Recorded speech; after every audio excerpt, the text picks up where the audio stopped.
बच्चों की देखिए शादी ब्याह को हम नहीं चाहते थे कि 1000 लोग को बारात ले जाकर किसी लड़की के घर पे धमक जाए, उसके पिता पे, किसी के लड़की के पिता के ऊपर इतनी जिम्मेदारियां दे दे। तो हमने एकदम आराम से 10-12 लोग थे और उसमें हम लोग ने शादी कर ली।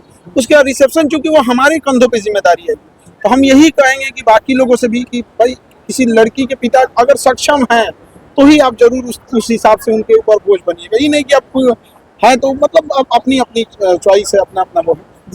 जिस दिन 2 जून को आपका रिसेप्शन था उस दिन आप आज वीडियो वायरल में बोले थे कि मौसम विभाग की जानकारी के अनुसार हमने ये पार्टी रखी। सर आज बारिश हो गया सर। नहीं, बारिश उतना ज्यादा नहीं था आज का। प्रेसिपिटेशन आज 20% था। तो 20% प्रेसिपिटेशन जब रहता है ना तो उतनी बारिश नहीं होती जितना में आप भीग जाए, हल्का झीसा होता है, इसलिए आज को रखा गया था। दूसरा क्या है कि अब तो बारिश का दिन ही आ गया है, तो मान के चलिए बारिश की वजह से अब इसको सितंबर के बाद नहीं ना करेंगे, वरना आप मीडिया वाले लोग मेरा सर खा जाइएगा कि लेट कर दिया। वो लेट इसलिए हो गया ना कि बच्चों की संख्या ज्यादा है और कोई पटना का ऐसा हॉल नहीं है, मैरिज हॉल नहीं है जो 10,000 से ज्यादा को एकोमोडेट कर सके। मैक्सिमम 10,000 है वहाँ पे। तो अब हम लोग को ना इसलिए गर्ल्स को अलग करना पड़ा, बॉयज को अलग करना गया। 5 दिन लगातार प्रोग्राम किया जाएगा, ये कारण है। अब चूंकि इतनी बड़ी भीड़ है, आप सब मीडिया वाले लोग हैं, लोग देखिए आप हम लोग की अगर अच्छाई आप लोग दिखाते हैं और अगर कुछ हो जाता है तो हम लोग तो कहीं ना कहीं जवाबदेही भी बनती है। और इतनी जब भीड़ को आप बुलाते हैं तो भीड़ में भगदड़ ना हो जाए। केवल आपको बुला के खाना पीना तक ही सीमित नहीं होती, एक नैतिक जिम्मेदारियां भी बनती है। तो जब तक पूरी व्यवस्थाएं उस तरह से ना हो जाए, इसी वजह से लेट हुआ था। और बच्चों के लिए अब लड़के लोग घबरा गए कि हमको क्यों नहीं बोल रहे हैं, लड़कियों को ही केवल कर रहे हैं। रक्षाबंधन तो लड़कियों का होता ही है, तो ऐसा नहीं है, लड़कों के लिए भी पार्टी रखा जाएगा। इसके बाद ऑनलाइन वालों लोग के लिए समस्या क्या है कि 15 मिलियन एप्लीकेशन पे हैं, 25 मिलियन यूट्यूब पे हैं, टोटल मिला देंगे तो 40 मिलियन हो जाएगा। भैया पूरा पटना अगर खाली करा दिया जाए, पूरा पटना खाली करा दिया जाए तो भी 40 मिलियन नहीं हटेंगे। तो उनके लिए हम लोग ये सोचे हैं कि कोई बैच ऐसा दे देंगे जिससे कि वो पढ़ लिख सके, और ये जितना भोजन है इसका PDF उनको ऑनलाइन में प्रोवाइड करा देंगे। कमेंट कर रहे थे बच्चे सब कि सर ऑनलाइन वालों को पिज्जा ऑर्डर कर दीजिए। अब पिज्जा ऑर्डर कर दे, पिज्जा शॉर्टेज हो जाएगा। सर बच्चों को और बाकी लोग को क्या संदेश देना चाहेंगे? देखिए बच्चों को तो यही संदेश देना चाहेंगे कि हंस खेल के जिंदगी जिए, टेंशन में नहीं रहिए, पढ़ाई कीजिए।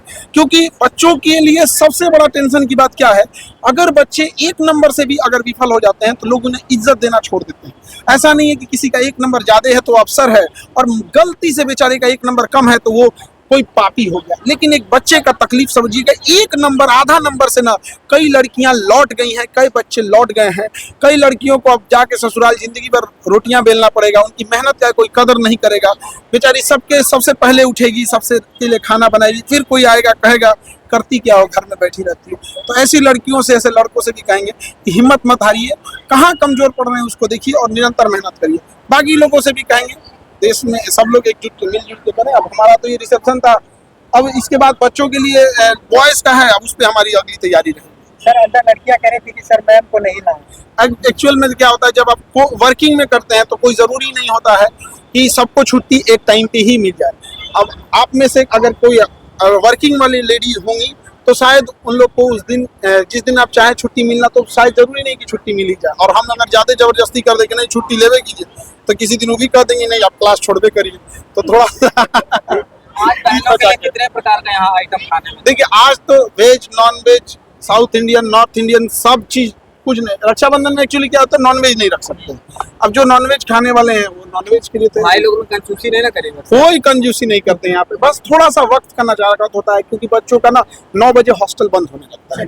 तो अभी हम लोग क्या है ना कि अंदर कहीं उन लोग को भीड़ भाड़ में पता नहीं चलता है टाइम का, तो टाइम पता नहीं चला उनका 10-11 बज जाएगा तो फिर हॉस्टल लॉज बंद हो जाता है। और चूंकि आज लड़कियों का प्रोग्राम है, कई बार क्या होता है ना कि लड़कियां क्लास से भी लेट से जाती हैं, 10 मिनट लेट हो जाता है तो उनको लोग बड़ा गलत बोलने लगते हैं, कौन बोलने लगते हैं। कभी लाइब्रेरी में निकलने में बेचारी पढ़ाई में मशगूल हो गई, तो थोड़ा सा उन लोग को तो ये चीज को थोड़ा सा बस वक्त वाली जो चीजें थी ना उसको देख के बस थोड़ा सा टाइमिंग को लेके है। वरना हम तो रहते बॉयज में क्या है कि 10 बजे रहेगा तो दीवार फन के घुस जाता है। बॉयज लोग को कहाँ पार्टी दीजिएगा सर, यही होटल में? भैया मीडिया वाले आप लोग को अगर बता दिए ना तो आप लोग कहीं का नहीं छोड़ेंगे।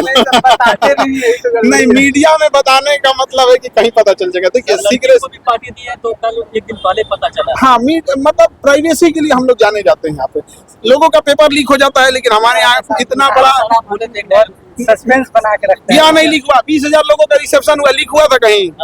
नहीं लीक हुआ। यहाँ पर जब तो ये चीज है, थोड़ा सा प्राइवेसी मेंटेन। और आप मीडिया वाले बंधु लोगों को भी हाथ जोड़ के बहुत बहुत धन्यवाद। आप सारे लोग जो हैं, आप लोग भी भोज कीजिए। 2 तारीख में तो सर कुछ लोग सर छूट गए, तो उनका आप क्या कहना चाहते हैं? देखिए आप ह्यूमन हैं, आप समझिए किसी चीज को। 10,000 से ज्यादा लोगों के लिए आज भी बहुत सारे बच्चे हो सकते हैं कि छूट गए होंगे, तो ये ह्यूमन एरर होता है। हम मानव हैं, जब तक जिंदा रहेंगे कहीं ना कहीं कुछ गलतियां होती ही रहती हैं यहाँ पर। तो होता है क्या कि 10-15 हजार लोगों को जब आप बुलाते हैं ना, तो अक्सर क्या होता है ना कि कुछ एक आध लोग बाय मिस्टेक हो जाते हैं वहाँ पे। अब हो सकता है जैसे मान के चलिए आप ही की शादी हो और शायद कोई ना कोई तो हो ही सकते हैं। आपको प्रेशर भी रहता है, प्राइवेसी भी मेंटेन करके रखनी रहती है, सब में आप। बाकी आप मीडिया बंधु लोगों को भी बहुत बहुत आप लोग भी धन्यवाद। आप लोग भी हमेशा सहयोग किए। बच्चों की लड़ाई भी हम लोग ने लड़े, हमारे साथ लड़े। और लेडीज पत्रकार लोगों को भी देख के बड़ा खुशी होती है कि आप लोग भी महिला सशक्तिकरण में आवाज उठा रही हैं, क्योंकि कई बार ऐसा होता है कि महिलाओं की आवाज भी उठाने के लिए पुरुषों का सहारा लेना पड़ता है। तो बहुत आप लोग का भी धन्यवाद, बहुत बहुत। हाँ, मीडिया वालों की तरफ से आपको भी बहुत बहुत बहुत बहुत धन्यवाद। आप सारे मीडिया वालों को धन्यवाद।